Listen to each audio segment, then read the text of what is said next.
저희가 그래서 진심으로 그렇게 생각하셨으면 죄송하다고 했고 제가 나중에 신 변호사님 엄청 뭐라 했습니다. 그러다가 댓글 달면 어떡해요 댓글. 저희도 무서워요.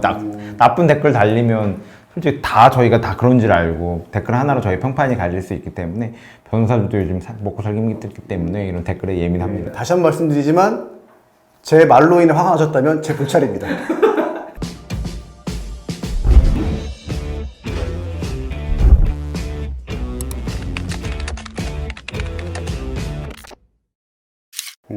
안녕하세요. 로맨즈 신혁범 변호사 안성진 변호사입니다. 네, 좋아요, 구독 부탁드립니다. 네, 저희가 오늘은 좀 사회적 이슈의 문제를 가지고 약간 법률적으로 설명을 해드리려고 해요. 요즘에 문제되고 있는 판례를 좀 검토해드리고 이를 통해서 법률을 좀 설명을 해드리려고 합니다. 우선 저희가 오늘 하려는 건 사실적시에 의한 명예훼손에 대해서 말씀드리려고 하고요.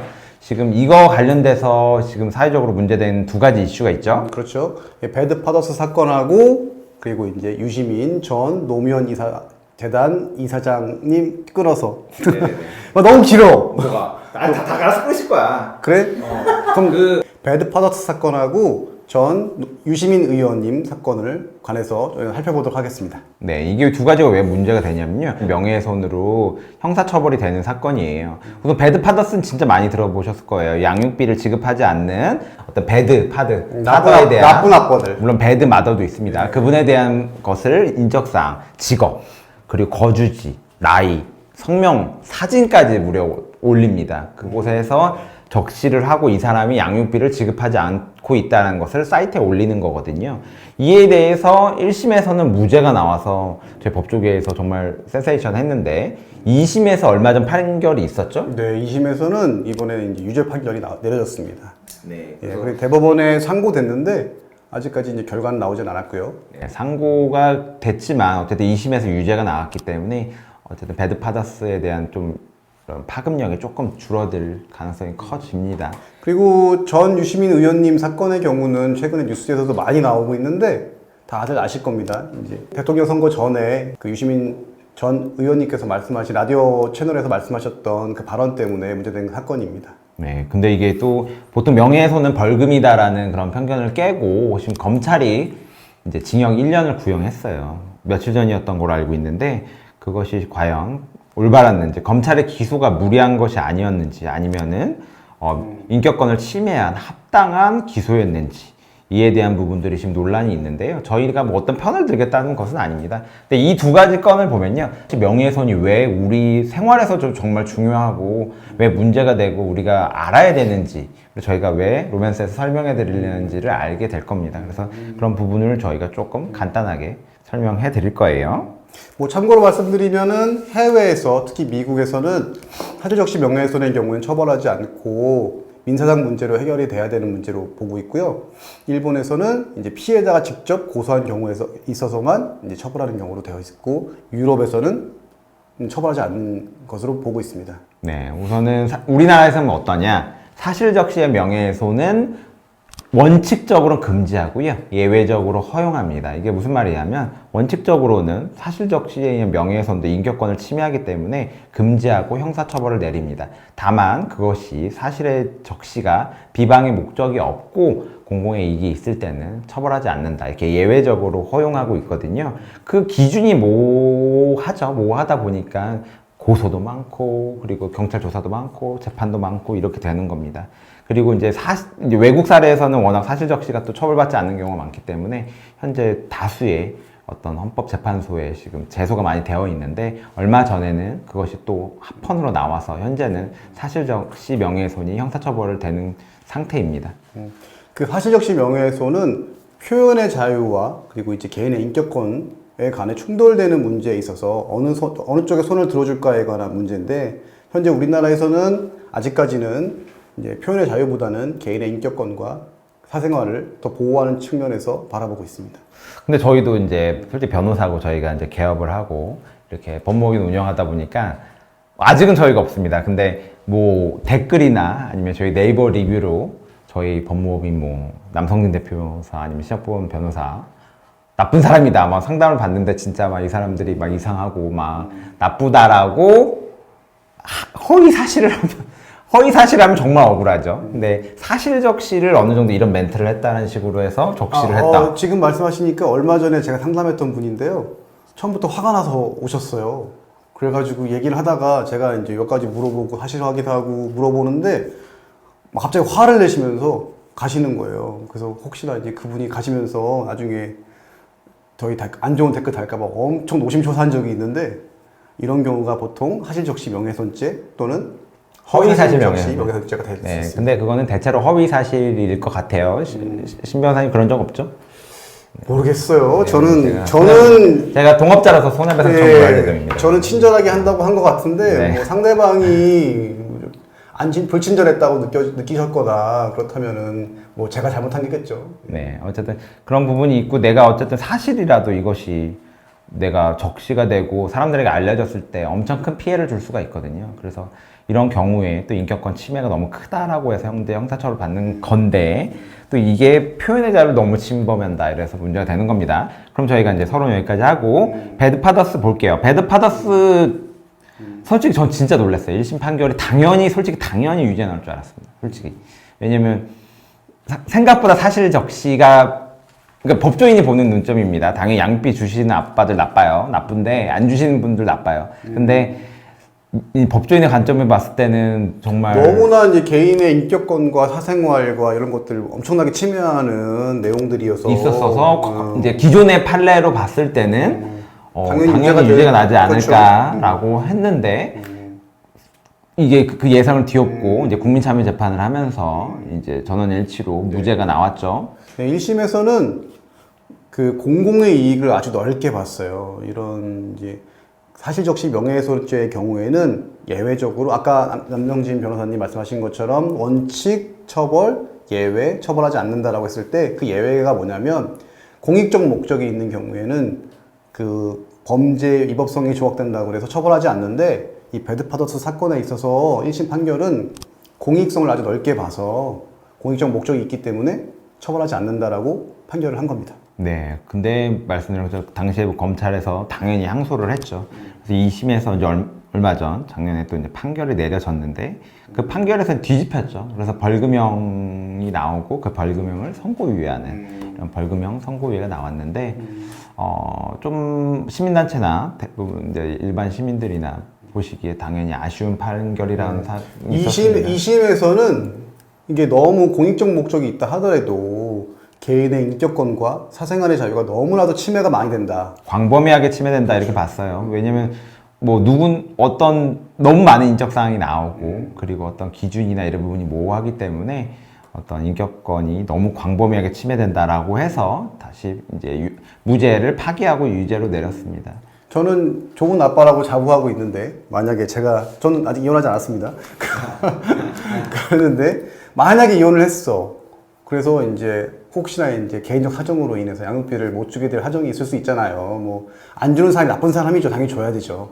근데 혹여나 이제 못 줄 경우가 있을 수 있는데 그 배드파더스라는 사이트에서 제 전화번호, 뭐 주소, 이름 다 사진까지 공개된다면 저는 사회생활을 할 수 없을 것 같아요.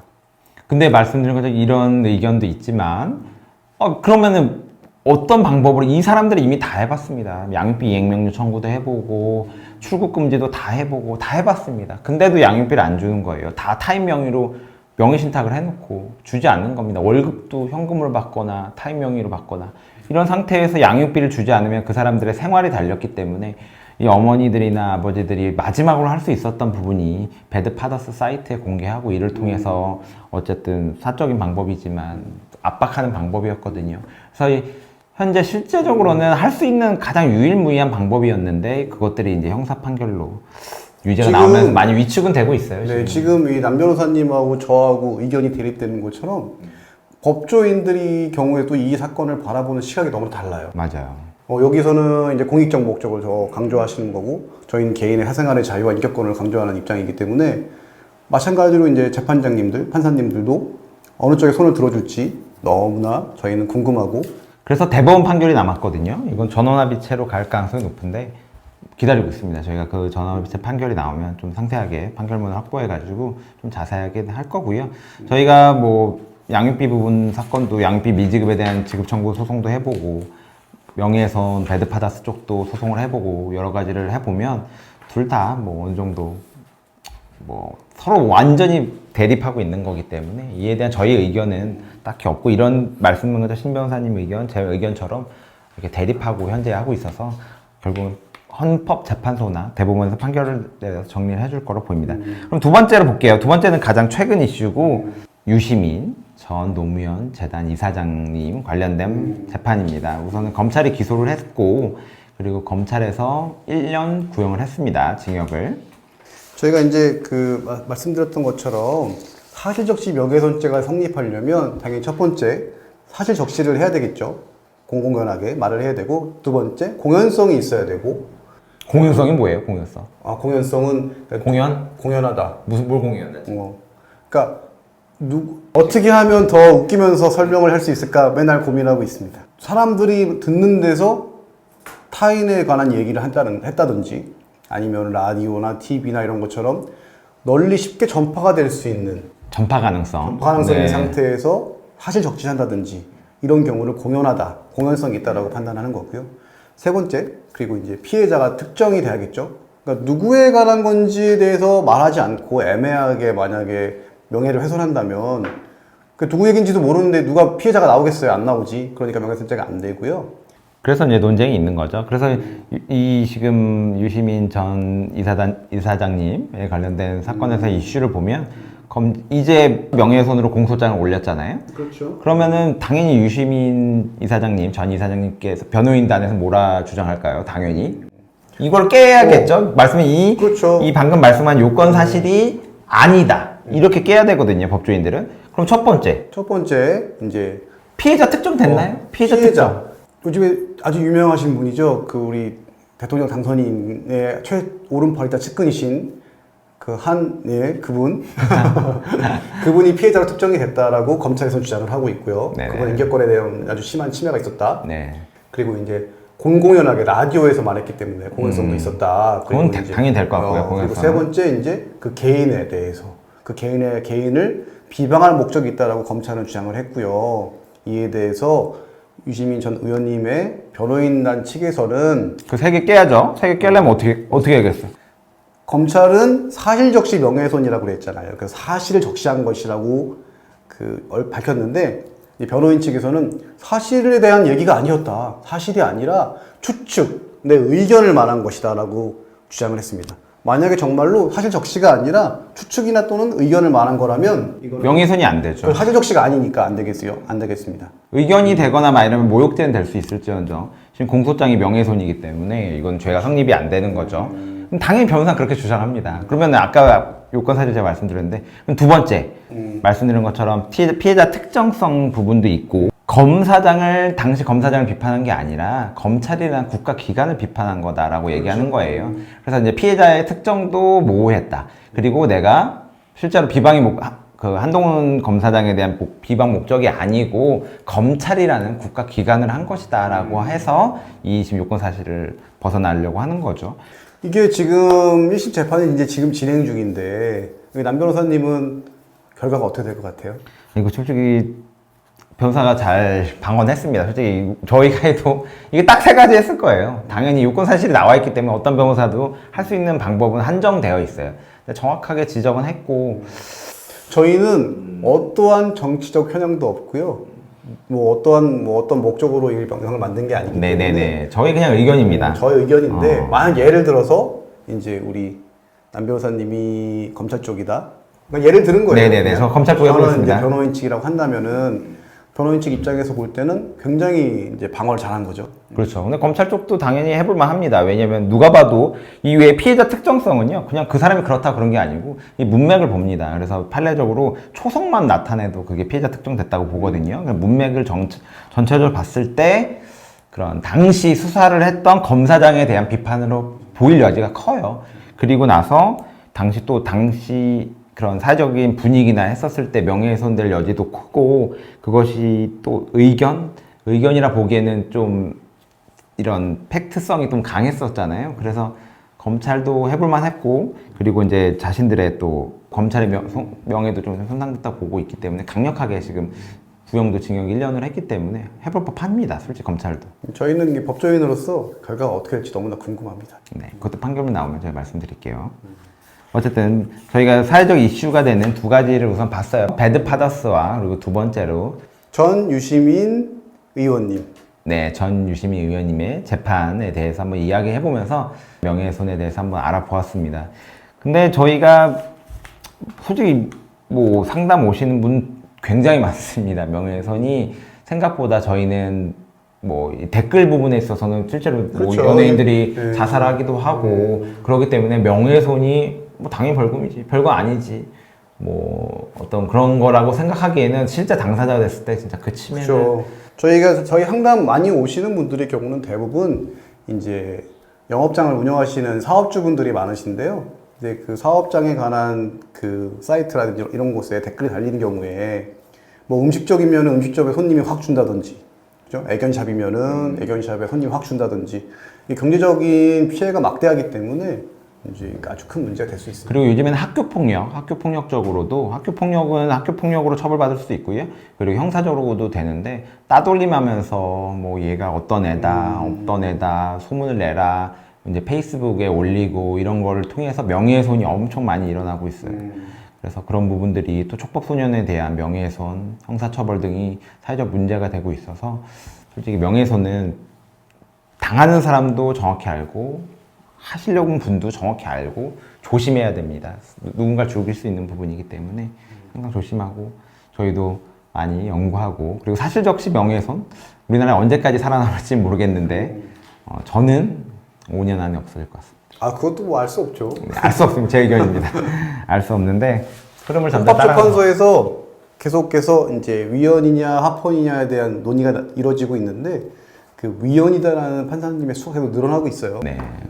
보통 이런 경향에 따르면 이제 몇 년 안에 없어지긴 할 것 같은데 그게 이제 언제 없어질지는 저희도 예측할 수 없지만 뭐 언젠가 없어지겠죠. 네, 어쨌든 이것도 시대 흐름에 따라가는 게 법률이기 때문에 그런 부분 잘 해서 좋은 판결 내려주셔서 이게 좀 하나의 또 문화로 잘 형성됐으면 합니다.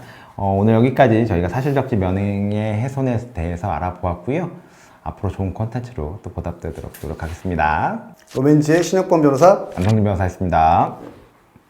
왜냐면 쓸데없이 뭐냐면 아는 게 병이라고 자꾸 뭐 얘기하다 보면 이것도 얘기해야 되나? 뭐 얘기하다 보면 이것도 얘기해야 되나? 자꾸 머릿속으로 자꾸 생각이 나요. 어떻게 하면 더 웃기면서 설명을 할 수 있을까 맨날 고민하고 있습니다. 네, 어려워요 이게. 저희 친인척이 많이 봐서 걱정돼서 좀 무게감 있게 하려 합니다. 어쨌든 저희가 더 성장하면서 발전하는 로맨지가. 네, 유튜버 로맨지가 되도록 노력해 보겠습니다. 구독과 좋아요 부탁드립니다. 부탁드립니다. 감사합니다.